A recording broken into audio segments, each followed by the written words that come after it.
Se você quer crescer de verdade, precisa prestar atenção no que vou dizer agora.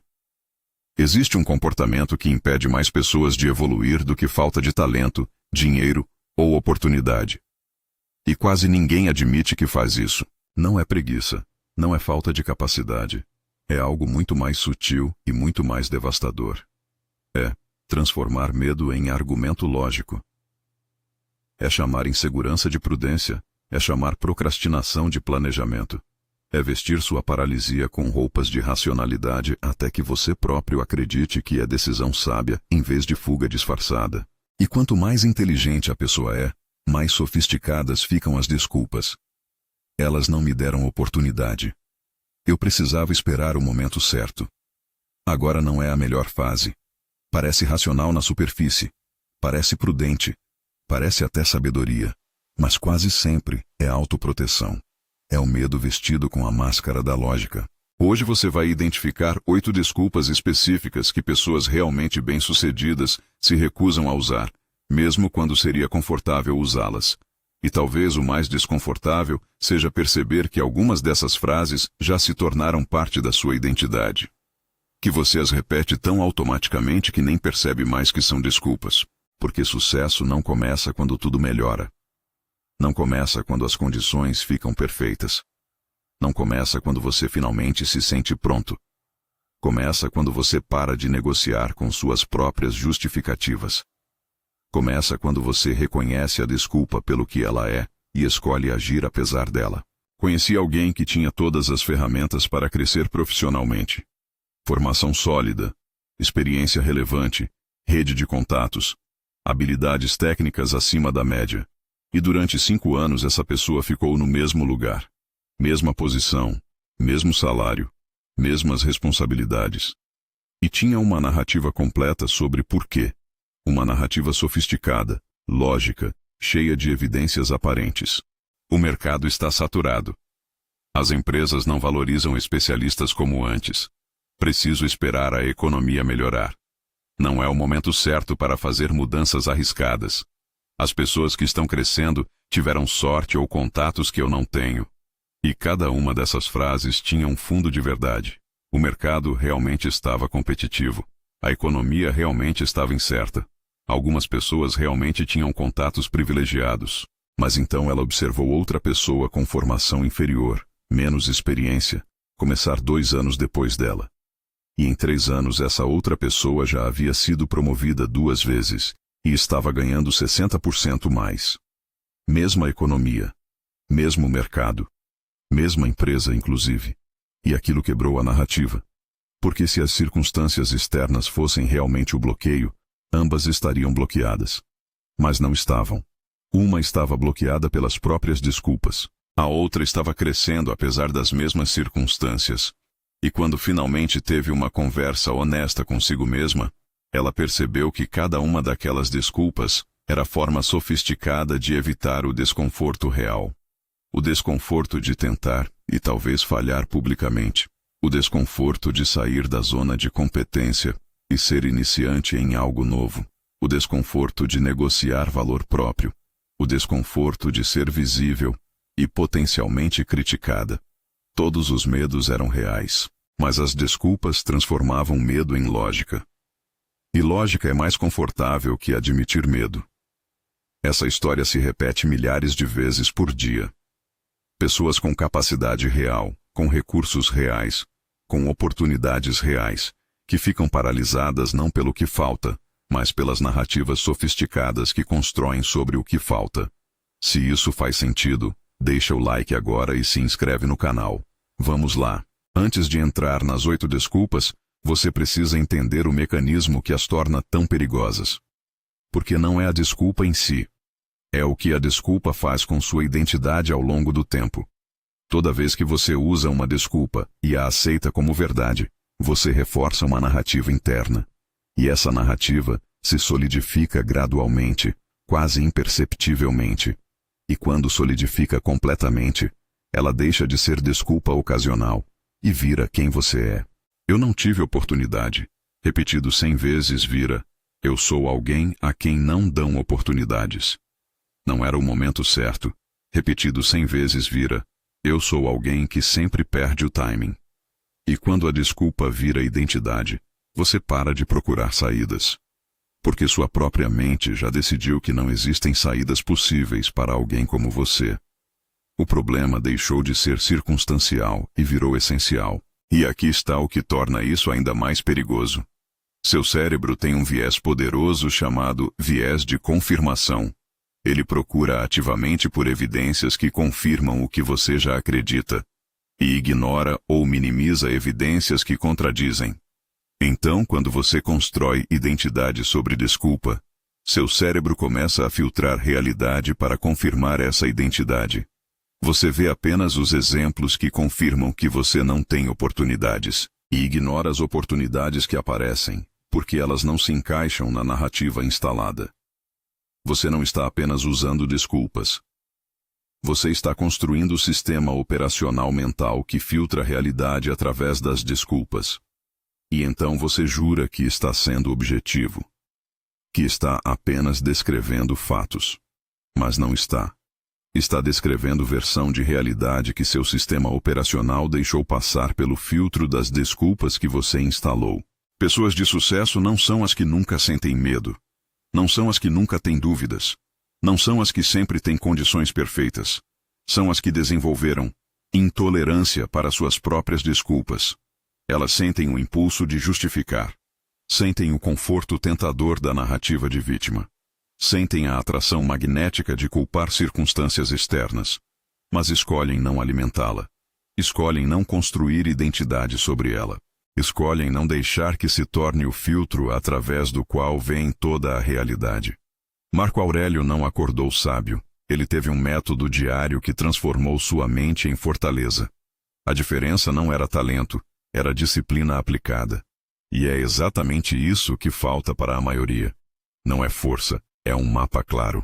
Por isso existe um curso completo baseado nos ensinamentos de Marco Aurélio, Epicteto e Sêneca, com mais de 20 módulos em vídeo, um desafio de 45 dias estruturado, áudios de reprogramação mental e todo o conhecimento estoico adaptado para sua realidade. Mais de 2.000 pessoas já começaram essa transformação. Se você sente que precisa de um método real para dominar sua mente, clique no link na descrição do vídeo para conhecer todos os detalhes. Mas siga aqui comigo porque o que vem a seguir vai completar o que você acabou de aprender. Agora vamos para a primeira desculpa. E se prepare, porque você vai se reconhecer aqui. E reconhecer vai doer. Mas dor de reconhecimento é a única dor que produz mudança real. A primeira desculpa é: eu não tive as mesmas oportunidades que os outros tiveram. Essa é a desculpa mais sofisticada de todas. Porque tem uma camada de verdade. É verdade que pessoas nascem em circunstâncias diferentes. É verdade que algumas começam com mais recursos, mais conexões, mais segurança. É verdade que o jogo não é justo. Mas a pergunta que essa desculpa esconde é: e daí? O que você vai fazer com o que tem? Porque quando você diz, eu não tive as mesmas oportunidades, você está implicitamente dizendo, então, não há nada que eu possa fazer. E isso é mentira brutal. Sempre há algo que você pode fazer. Pode não ser o caminho ideal, pode não ser o caminho mais rápido, pode ser 10 vezes mais difícil, mas sempre existe caminho. Epicteto nasceu escravo, literalmente sem propriedade, sem liberdade, sem escolha sobre seu próprio corpo, e se tornou um dos filósofos mais influentes da história. Não porque teve oportunidades, porque decidiu que as circunstâncias externas não definiriam o que ele fazia com sua mente. Ele tinha controle sobre uma coisa: sua resposta interna, e usou isso obsessivamente. A maioria das pessoas tem infinitamente mais oportunidades que Epicteto jamais teve, e ainda assim usa a desculpa de falta de oportunidade, não porque é verdade objetiva, mas porque é confortável subjetivamente. Porque enquanto você pode culpar as circunstâncias, você não precisa assumir responsabilidade pela própria paralisia. Conheci alguém que passou 5 anos dizendo que não podia empreender porque não tinha capital inicial. E era verdade, ele não tinha. Mas quando você olhava de perto, ele também não tinha tentado nenhuma das 100 formas de começar sem capital. Não tinha validado ideia com protótipo simples que custaria quase nada. Não tinha procurado sócios que entrassem com capital. Não tinha oferecido serviço antes de produto. Não tinha tentado pré-venda. Não tinha explorado financiamento colaborativo. Ele tinha investido 5 anos protegendo a desculpa em vez de procurar saídas. E o mais interessante é que quando finalmente alguém o desafiou diretamente, quando alguém disse, "Você não tem capital" ou "Você tem medo", ele admitiu. O problema nunca foi o capital. Foi o medo de fracassar publicamente. E a falta de capital era a narrativa conveniente que protegia o ego enquanto mantinha a inação. A maioria opera assim. Pega uma limitação real e a infla até que ela cubra completamente o campo de visão. E então diz, "Está vendo? Impossível." Mas se você mover um passo para o lado, você vê que a limitação é real, mas não é intransponível. É apenas o ângulo que você escolheu para olhá-la. Pessoas de sucesso não negam que as circunstâncias são diferentes. Elas apenas se recusam a usar isso como motivo para não agir. Elas perguntam, dado que isso é verdade, o que eu posso fazer? Em vez de, dado que isso é verdade, por que eu não posso fazer nada? E a diferença entre essas duas perguntas é a diferença entre paralisia e progresso. E se o que você acabou de ouvir fez sentido, faça o seguinte agora. Deixe seu like neste vídeo. Não para mim. Para a sabedoria. Faço um trato com você. Se até o final deste vídeo você sentir que isso não te ajudou, pode retirar o like. Mas comece agora com uma atitude de quem valoriza conhecimento real. Inscreva-se no canal também. Isso ajuda o algoritmo a entregar essas reflexões para quem realmente precisa.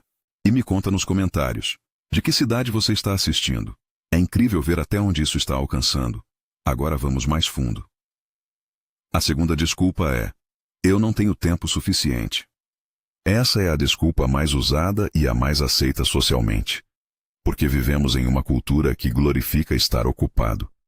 Então, quando você diz, não tenho tempo, as pessoas não questionam. Elas concordam. Elas validam. E essa validação social torna a desculpa ainda mais perigosa, porque você começa a acreditar completamente nela. Mas aqui está a verdade brutal. Você tem exatamente o mesmo tempo que todas as outras pessoas têm. 24 horas, 1440 minutos, 8 e 400 segundos. A diferença não é quantidade de tempo, é prioridade. E quando você diz, não tenho tempo, o que você está realmente dizendo é, isso não é prioridade suficiente para mim. Mas é mais confortável culpar o tempo do que admitir a verdade sobre suas prioridades. Sêneca escreveu um tratado inteiro sobre isso chamado Sobre a Brevidade da Vida. E a essência é esta. A vida não é curta. Você a desperdiça. Você tem tempo. Você apenas o gasta em coisas que não importam e então diz que não sobrou nada para o que importa. Ele escreveu. Não é que temos pouco tempo, mas que perdemos muito dele. Pense honestamente. Quantas horas por semana você gasta em redes sociais? Quantas horas assistindo séries que você nem estava com vontade real de assistir? Apenas estava evitando outra coisa. Quantas horas em conversas que não levam a lugar nenhum? Quantas horas em tarefas que dão sensação de produtividade, mas não geram resultado real? Se você somar isso com honestidade brutal e descobrir que são 10, 15, 20 horas por semana, você tem tempo. Você apenas escolhe gastá-lo em outra coisa. E eu sei o que você está pensando. Mas eu preciso descansar. Eu preciso de tempo livre. Eu não posso trabalhar 24 horas por dia. E você está absolutamente certo. Mas tempo livre consciente é diferente de desperdício inconsciente. Assistir uma série que você escolheu porque realmente quer é diferente de rolar feed infinito porque você está evitando desconforto. Um restaura. O outro drena disfarçado de descanso. Conheci alguém que dizia não ter tempo para aprender nova habilidade que precisava para avançar na carreira. E quando eu pedi para ela rastrear uma semana, descobriu que passava 18 horas por semana apenas no Instagram. Não criando conteúdo. Não aprendendo. Apenas consumindo passivamente. 18 horas. Mais de 2 dias de trabalho completos por semana. E ela jurava que não tinha tempo. O problema nunca foi falta de tempo. Foi distribuição inconsciente do tempo. Pessoas de sucesso não têm mais tempo. Elas têm clareza brutal sobre prioridades. E quando algo é realmente prioridade, elas criam tempo. Acordam mais cedo. Cortam o que não importa. Dizem não para convites. Eliminam reuniões desnecessárias. Terceirizam o que pode ser terceirizado. Não porque são workaholics sem vida, mas porque decidiram o que importa e protegem esse tempo com ferocidade. E o que não é prioridade simplesmente não acontece, sem culpa, sem desculpa. Isso faz sentido na sua vida? Comenta aqui. Eu leio todos. A terceira desculpa é: eu preciso estar 100% preparado antes de começar. Essa desculpa tem um nome sofisticado em psicologia: perfeccionismo paralisante. E ela é especialmente comum em pessoas inteligentes. Porque pessoas inteligentes conseguem prever todos os problemas que podem acontecer. E então concluem que precisam estar prontas para todos antes de dar o primeiro passo. O problema é que essa preparação nunca termina. Sempre tem mais um curso para fazer, mais um livro para ler, mais uma habilidade para desenvolver, mais um detalhe para refinar. E enquanto você está se preparando, outras pessoas menos preparadas estão fazendo. E aprendendo fazendo. E avançando enquanto você ainda está no ponto de partida, cada vez mais preparado para um jogo que nunca começa. Conheci alguém que passou 2 anos se preparando para lançar um podcast. Estudou equipamento por meses. Comparou microfones, interfaces, software de edição.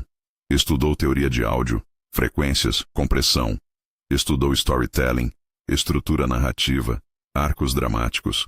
Estudou marketing de conteúdo, SEO para podcasts, estratégias de crescimento, e depois de 2 anos de preparação obsessiva, ainda não tinha gravado o primeiro episódio, porque ainda não estava pronto. E então ela viu alguém que havia começado 6 meses atrás com equipamento básico de R$200 e conteúdo imperfeito. E esse alguém já tinha uma audiência de milhares de pessoas. Já tinha iterado e melhorado baseado em feedback real. Já tinha aprendido através da prática o que levaria anos para aprender através da teoria. Já tinha 50 episódios publicados, cada um melhor que o anterior. A diferença não estava na preparação. Estava na disposição de começar imperfeito. Porque aqui está o que ninguém te conta sobre preparação. A preparação teórica tem limite de retorno. Depois de certo ponto você não aprende mais lendo sobre. Você só aprende fazendo. E o medo disfarçado de preparação te impede de chegar à única fase onde aprendizado real acontece. Marcos Aurelius escrevia em suas meditações: se não é certo, não faça. Se não é verdadeiro, não diga. Porque o que resta é a ação. Pessoas de sucesso não esperam perfeição. Elas começam com o que têm e melhoram no caminho. Elas sabem que a versão 1.0 vai ser imperfeita, vai ter problemas, vai gerar críticas. E fazem ela mesma assim. Porque versão 1.0 leva à versão 2.0. E versão 2.0 leva a 3.0. Preparação eterna não leva a lugar nenhum. Leva apenas a mais preparação. A diferença entre conhecer filosofia e viver filosofia é brutal. Sêneca e Epicteto praticavam exercícios mentais específicos todos os dias. Não dependiam de motivação, dependiam de método estruturado. E esse é o problema da maioria. Elas sabem o que precisam fazer, mas não têm a estrutura para executar. Por isso existe um material completo de estoicismo prático, com mais de 20 módulos que ensinam exatamente como aplicar esses princípios. Você vai encontrar um desafio de 45 dias. Áudios de reprogramação mental.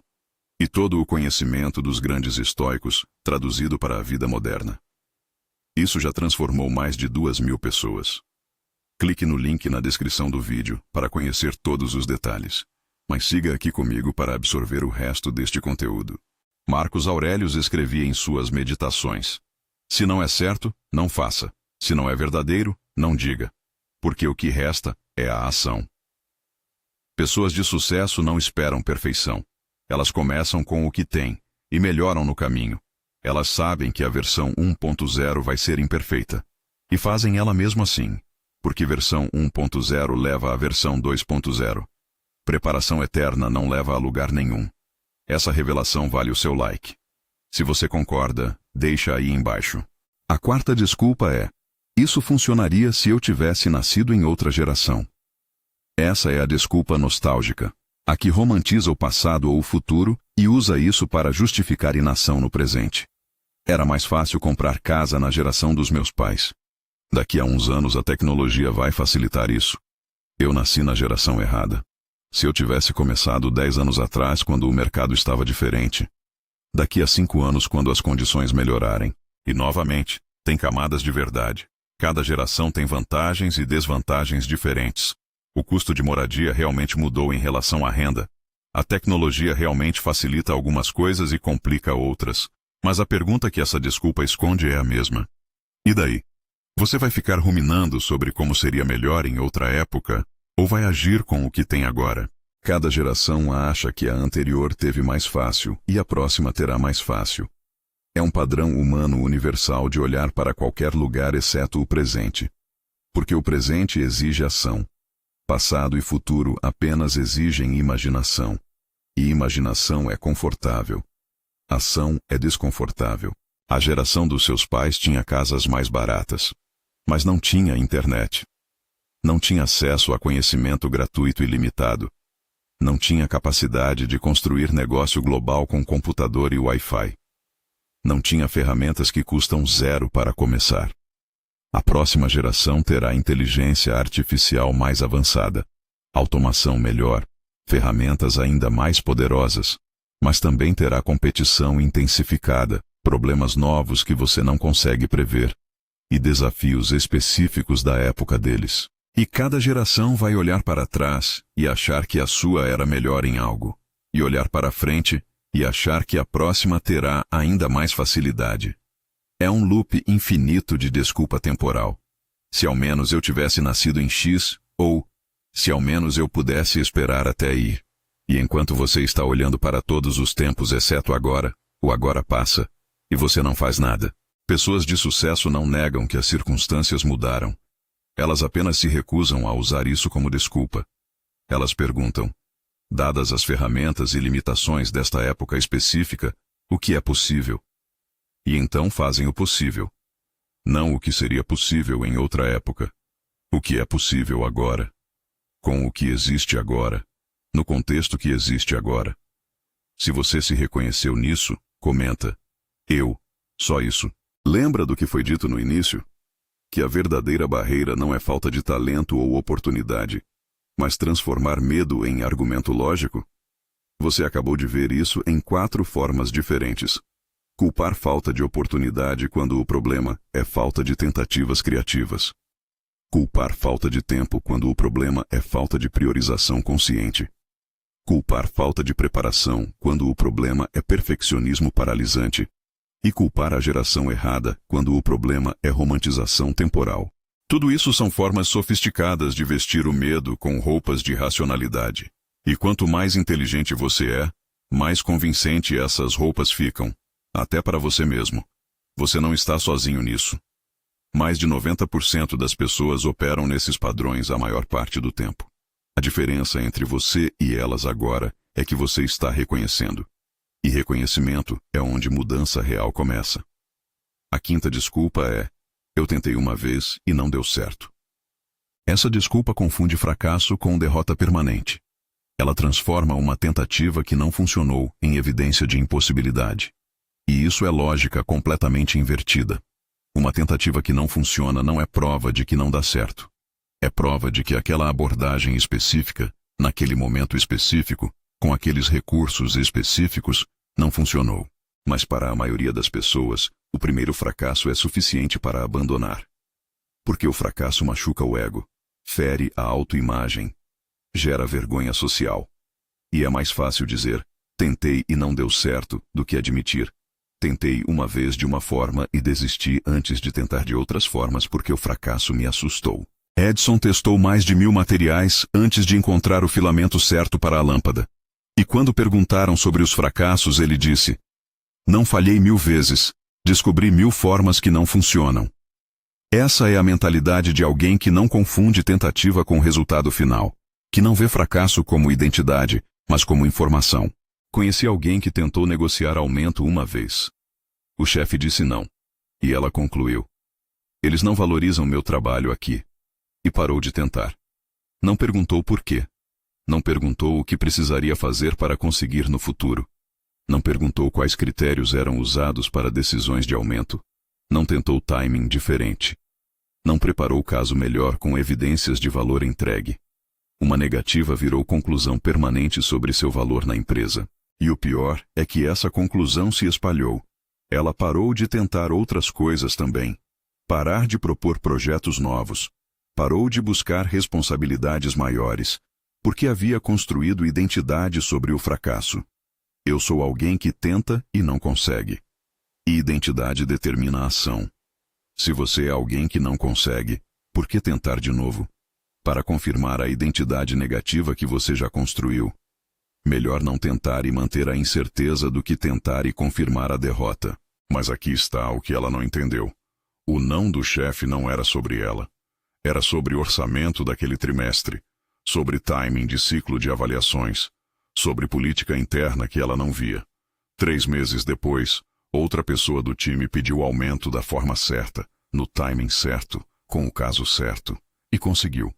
Não porque era melhor, porque tentou diferente. Pessoas de sucesso tratam fracasso como informação, não como identidade.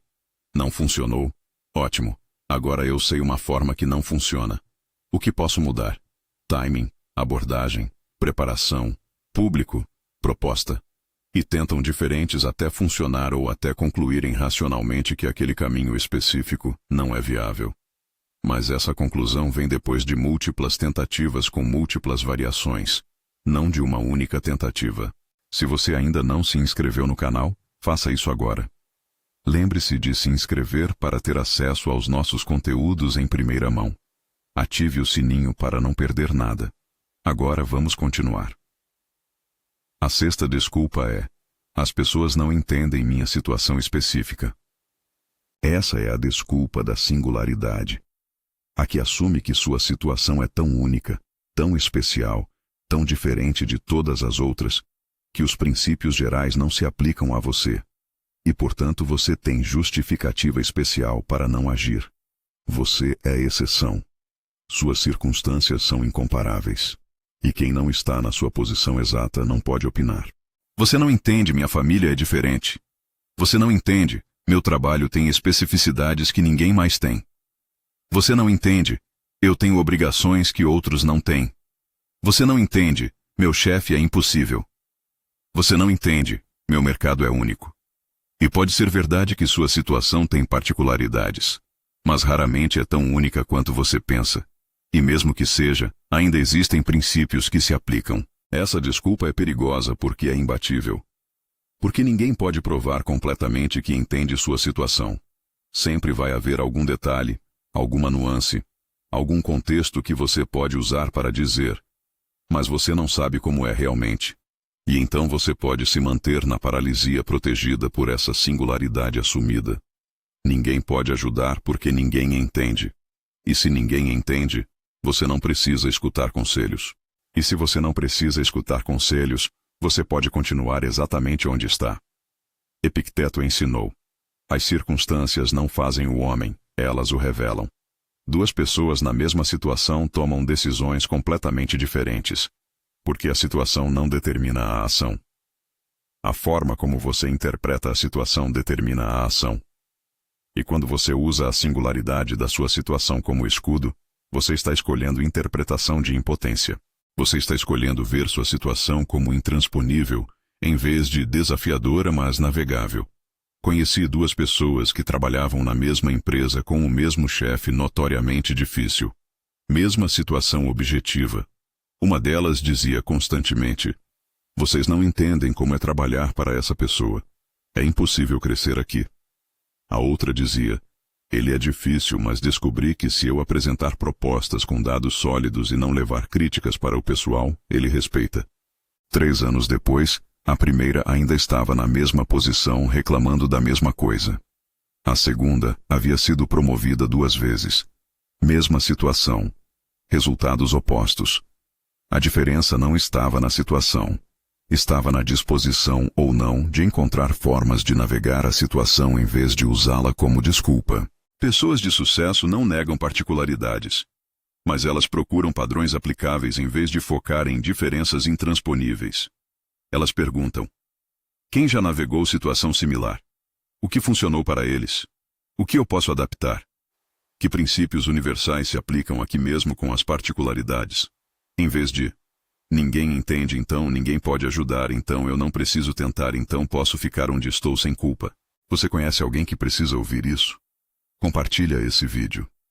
Você pode estar salvando ela de anos de frustração. Até aqui você viu 6 formas diferentes de transformar medo em argumento lógico. De vestir insegurança com roupas de racionalidade. De chamar paralisia de prudência. Lembra do que foi dito no início? Que quanto mais inteligente a pessoa, mais sofisticadas ficam as desculpas?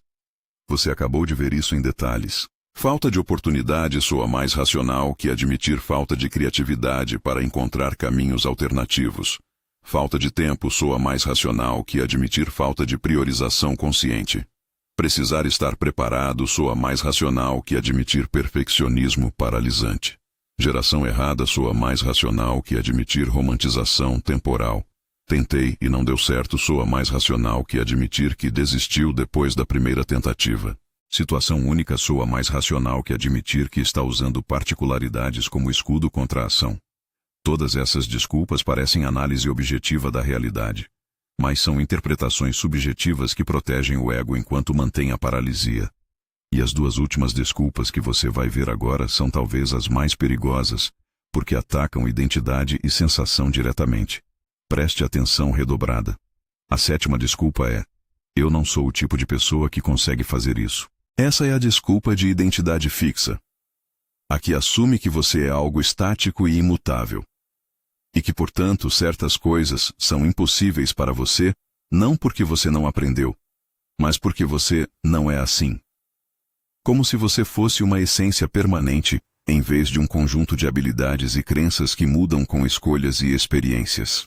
Eu não sou bom com números. Eu não sou uma pessoa disciplinada. Eu não sou do tipo que acorda cedo. Eu não sou extrovertido. Eu não tenho criatividade. E quando você define a si mesmo como não sendo algo, você cria a profecia autorrealizável. Porque você para de tentar desenvolver aquela área. E a falta de desenvolvimento confirma a crença original. E a confirmação fortalece a crença.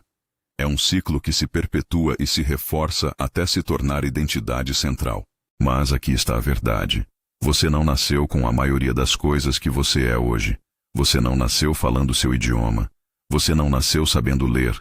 Você não nasceu sabendo caminhar, operar tecnologia, interagir socialmente. Você não nasceu com as habilidades profissionais que tem agora. Você as desenvolveu. E se desenvolveu elas, pode desenvolver outras. A questão nunca foi se você pode. A questão é se você vai investir esforço para desenvolver, ou vai usar identidade fixa como proteção contra o desconforto de ser iniciante. A pergunta não é: sou o tipo de pessoa que faz isso? A pergunta é: estou disposto a me tornar o tipo de pessoa que faz isso? Porque identidade não é destino. É escolha acumulada. Você não é disciplinado hoje? Tome uma decisão disciplinada hoje. E outra amanhã. E outra depois. E em 6 meses, centenas de decisões disciplinadas depois, você é uma pessoa disciplinada. Não porque nasceu assim. Porque escolheu se tornar assim através de ação repetida. Conheci alguém que durante anos disse: eu não sou do tipo fitness. E usava isso como justificativa para não cuidar da saúde. Comia mal, não se exercitava, dormia pouco. E justificava tudo com: eu não sou desse tipo. Até que teve um susto médico aos 38 anos. Exames ruins. Médico sério. Conversa sobre consequências reais de continuar naquele caminho. E ela percebeu algo brutal. Não ser do tipo fitness não era identidade fixa. Era escolha disfarçada de identidade para evitar o desconforto de mudança. E ela decidiu se tornar. Não da noite para o dia. Não com transformação mágica. Mas escolha por escolha. Treino por treino. Refeição por refeição. Noite de sono por noite de sono. Em 1 ano, ela literalmente era uma pessoa diferente. Não apenas fisicamente, mas mentalmente. Porque havia provado para si mesma que identidade é maleável. Que quem eu sou não é fixo. É construído dia após dia, através das escolhas que faço. Pessoas de sucesso não se limitam pelo que são hoje. Elas se direcionam pelo que querem se tornar. E fazem o que a pessoa que querem ser faria. Repetidamente. consistentemente. Até que a identidade desejada se torna a identidade real. Até que deixa de ser performance e vira natureza. Não porque mudaram essência, porque construíram nova essência através de escolhas repetidas. O que foi mais impactante para você? Comenta aqui qual insight mudou sua perspectiva. A 8ª desculpa é: eu vou fazer isso quando me sentir pronto. Essa é a última e talvez a mais perigosa de todas, porque parece racional. Parece até sabedoria. Não vou me forçar. Vou esperar o momento em que me sentir naturalmente pronto. Parece autoconhecimento. Parece respeitar seus próprios limites. Mas aqui está o problema brutal. Esse momento não chega. A sensação de estar pronto não precede a ação. Ela vem depois da ação. E se você espera sentir-se pronto antes de agir, você vai esperar para sempre. Você nunca vai se sentir pronto para ter uma conversa difícil. Vai se sentir pronto depois de ter tido 10 conversas difíceis e descobrir que sobreviveu a todas. Você nunca vai se sentir pronto para começar um projeto assustador. Vai se sentir pronto depois de começar e sobreviver à primeira fase imperfeita. A prontidão é construída através da ação, não antes dela. É resultado, não pré-requisito. Isso não é teoria motivacional vaga. É neurociência. Seu cérebro não produz confiança antes da experiência. Ele produz confiança através da experiência acumulada. Você está literalmente esperando por algo que só pode vir depois do que você está esperando para começar. É como esperar ter sede depois de beber água. A ordem está invertida. A sede vem antes. A satisfação vem depois. Ação vem antes. Prontidão vem depois. Marco Aurélio escrevia sobre isso nas meditações quase todos os dias. Ele governava um império, enfrentava guerras, lidava com traições, administrava crises, e ainda assim escrevia toda manhã sobre a resistência interna que sentia, sobre não se sentir pronto para o dia, sobre o peso das responsabilidades, sobre a vontade de evitar o difícil, e então fazia o dia mesmo assim, porque ele sabia que a sensação de prontidão era ilusão, que a ação gera a sensação, não o contrário. E tem algo ainda mais profundo aqui. Quando você espera se sentir pronto, você está terceirizando o controle para seus estados emocionais. Você está dizendo: eu só ajo quando a emoção certa aparecer. E emoções não são confiáveis. Elas flutuam. Elas mudam sem aviso. Elas respondem a sono, alimentação, estresse, contexto. Se você condiciona a ação à emoção, você está construindo vida sobre fundação que desmorona a cada mudança de humor. Pessoas de sucesso agem desconfortáveis, agem inseguras, agem sem se sentir prontas, agem com medo no estômago e dúvida na cabeça. Não porque são mais corajosas por natureza, mas porque aprenderam que coragem não é ausência de medo. É ação apesar do medo. E prontidão não é sensação prévia. É habilidade construída através de fazer repetidamente antes de se sentir pronto para fazer. Agora você conhece as 8 desculpas.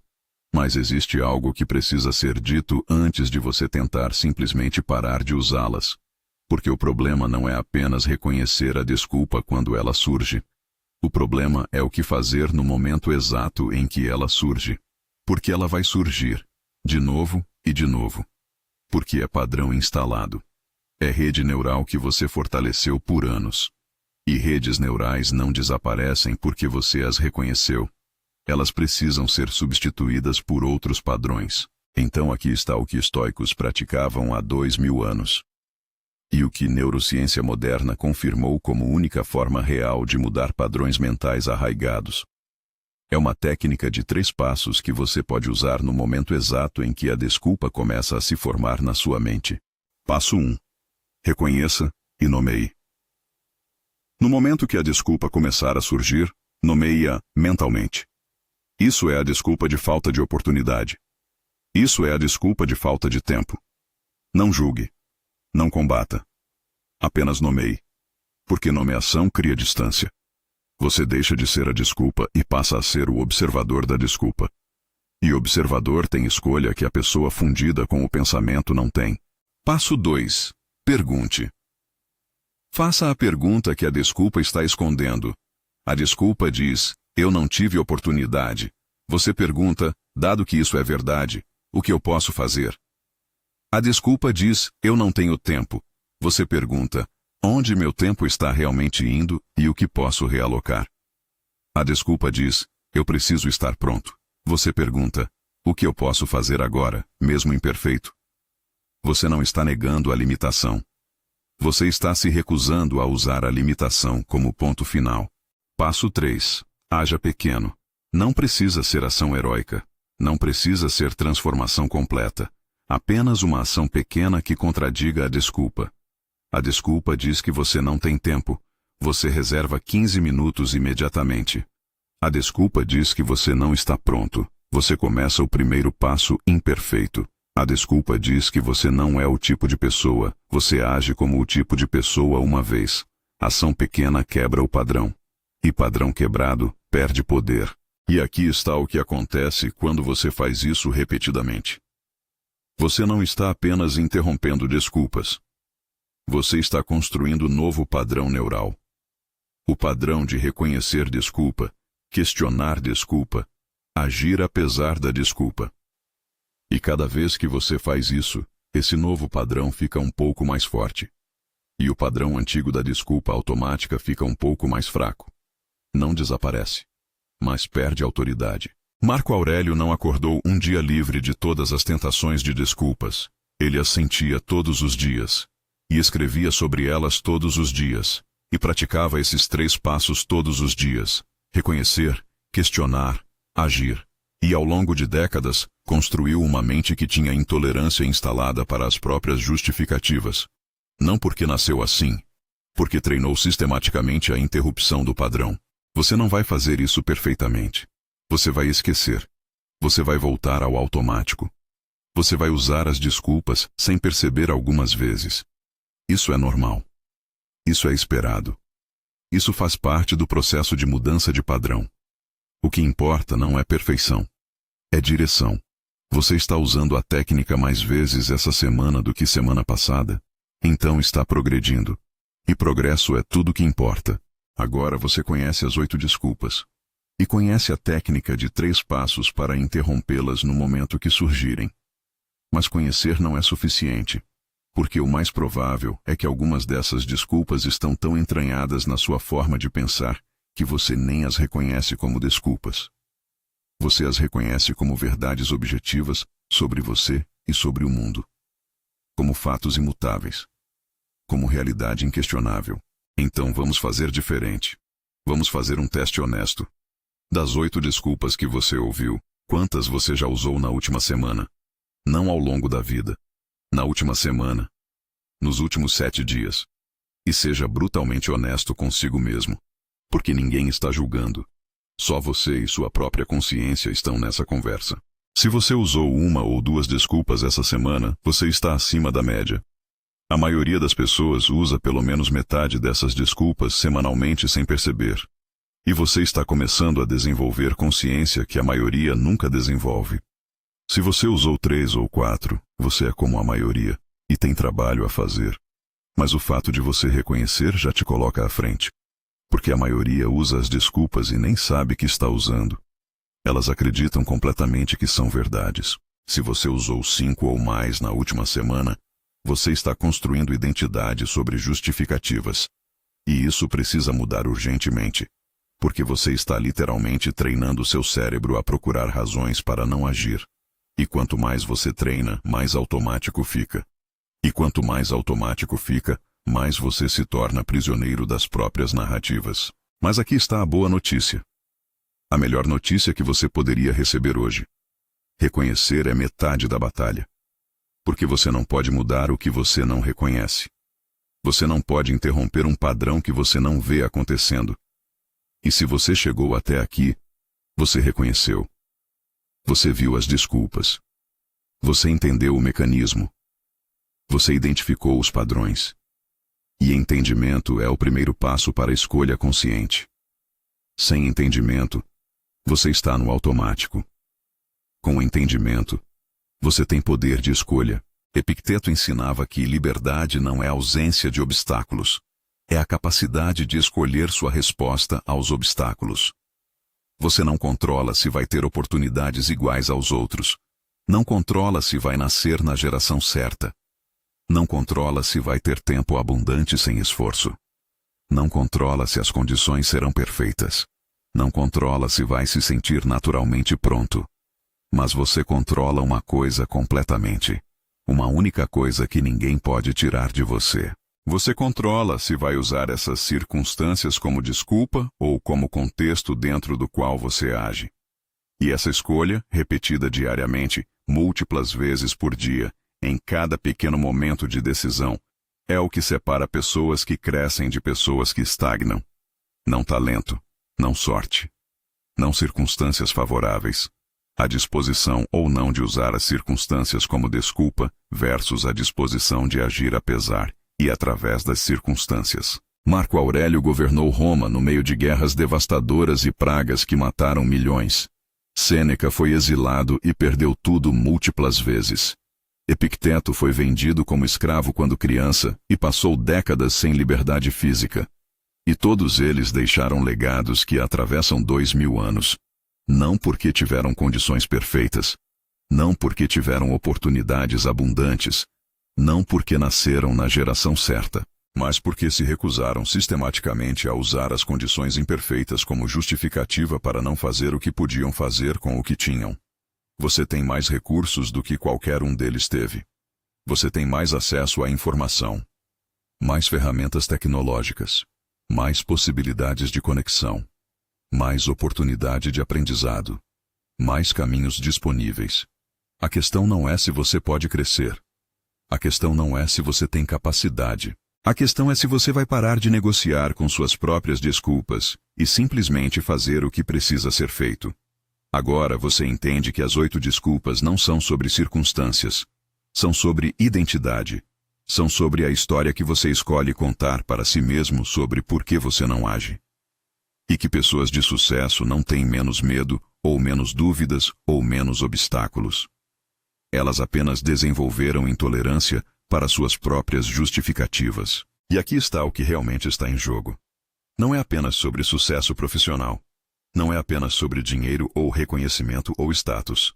É sobre algo muito mais fundamental.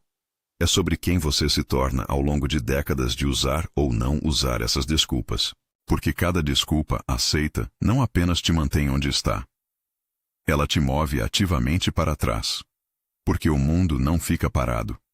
Enquanto você está parado usando desculpas, outras pessoas estão avançando. E a distância entre onde você poderia estar e onde você está aumenta todos os dias. E um dia, você acorda com 50, 60, 70 anos e olha para trás e vê décadas de potencial não realizado. E a dor desse olhar retrospectivo é muito pior que qualquer desconforto de ação. Pessoas no fim da vida não se arrependem das coisas que tentaram e falharam. Elas se arrependem das coisas que não tentaram, porque tinham desculpas sofisticadas sobre por que não podiam. E arrependimento de ação é administrável. Você aprende, você cresce, você segue. Mas arrependimento de inação corrói. Porque você nunca sabe o que poderia ter sido. E essa incerteza é tormento. A pergunta agora é: você vai apenas concordar, ou isso vai mudar algo em você? Você vai reconhecer as desculpas, mas continuar usando quando for conveniente? Ou você vai desenvolver intolerância real para suas próprias justificativas? Porque reconhecer sem mudar comportamento é apenas entretenimento intelectual. Mudança real acontece quando reconhecimento vira ação. E ação repetida vira novo padrão. E novo padrão vira nova identidade. Deixa nos comentários qual das 8 desculpas você mais se reconheceu. E mais importante, qual você vai começar a interromper usando a técnica de 3 passos. Compartilhe com quem precisa ouvir isso. Porque essa sabedoria pode mudar uma vida. Inscreva-se no canal se ainda não fez isso. Em alguns segundos vai aparecer um vídeo transformador na tela. Ele é o próximo passo da sua jornada. Não o ignore. Agora depende só de você.